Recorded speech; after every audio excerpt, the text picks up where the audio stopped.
call is This now is being Global recorded. Tel Link. You have a prepaid call from Richard Martinez.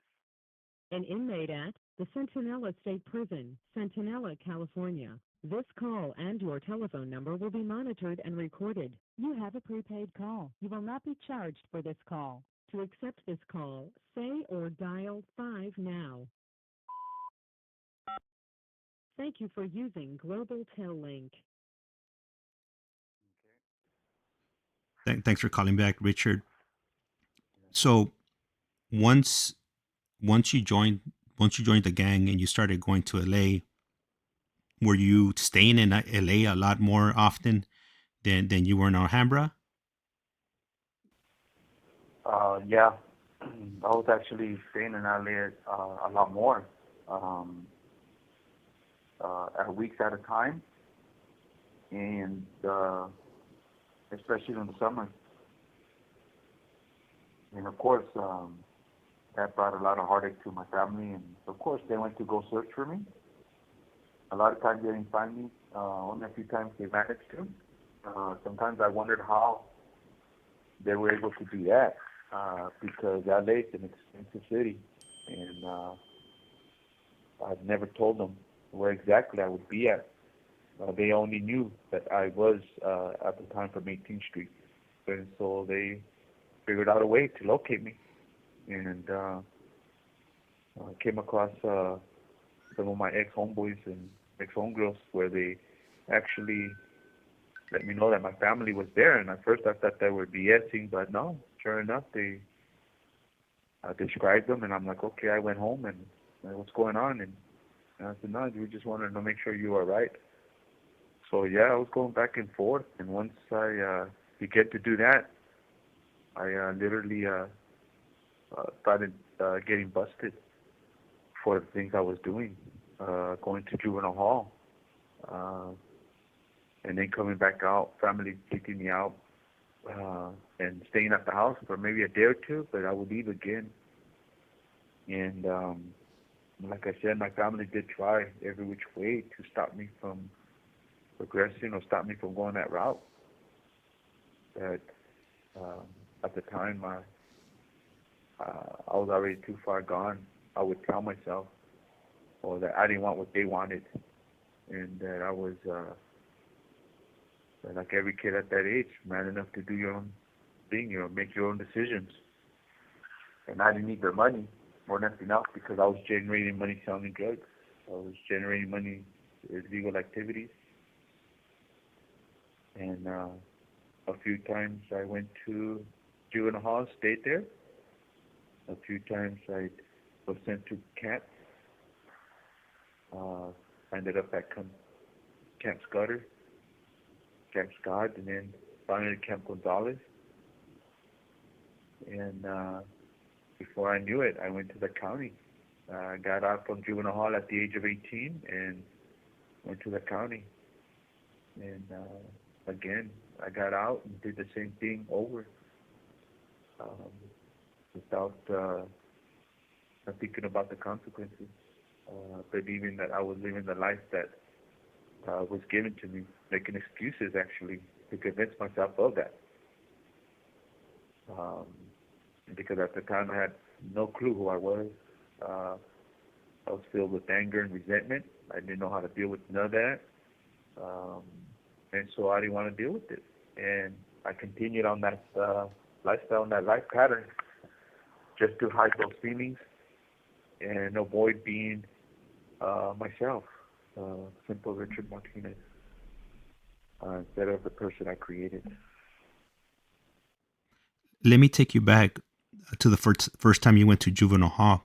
Do you remember how you felt? Were you scared, excited, anxious? What was your first experience at going to juvenile hall? It was actually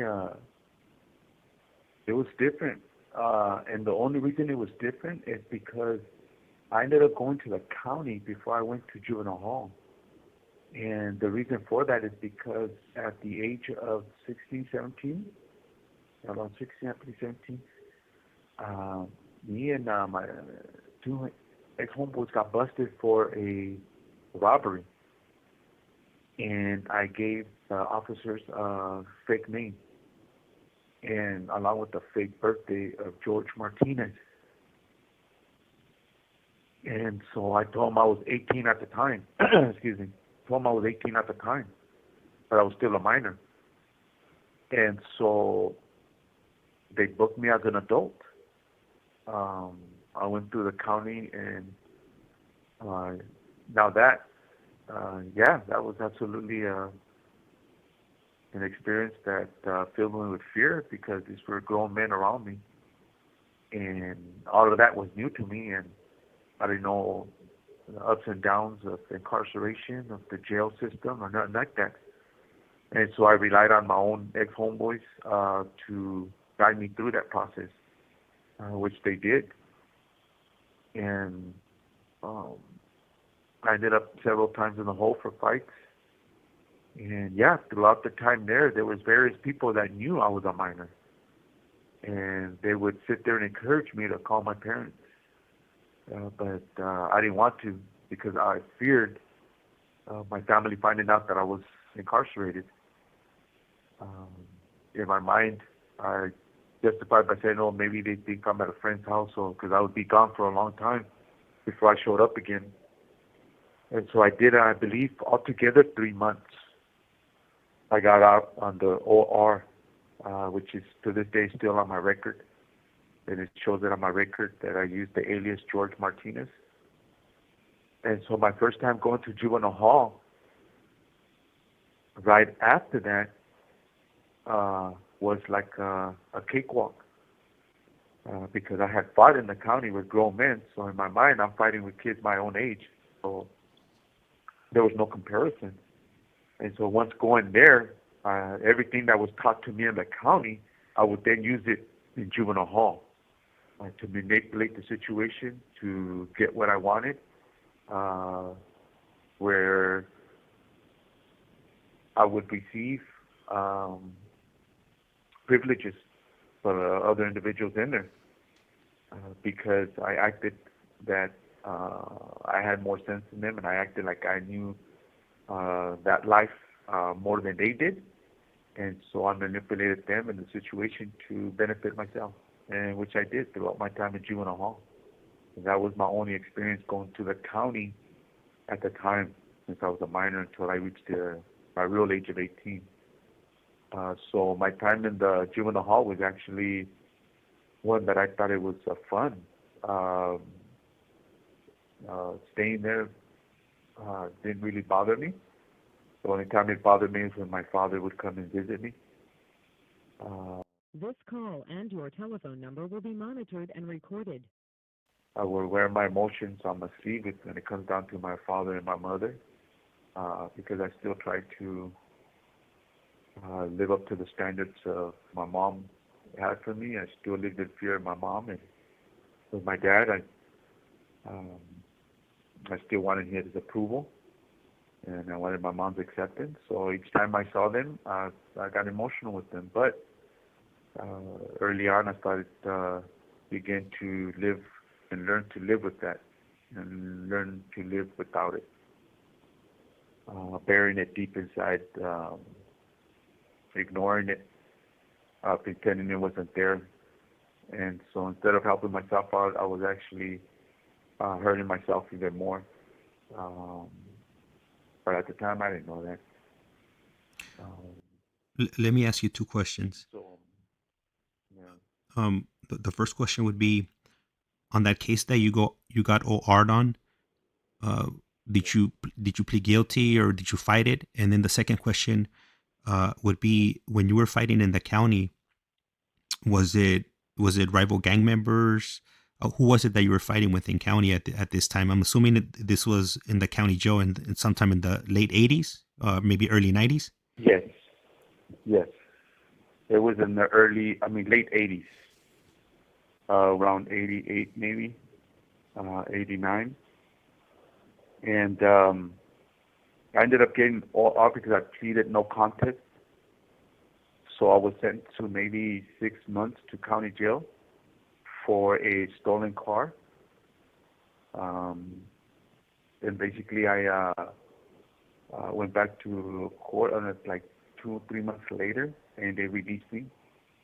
Uh, and in the county, I fought for different. I fought twice for different reasons. One was for we stole the.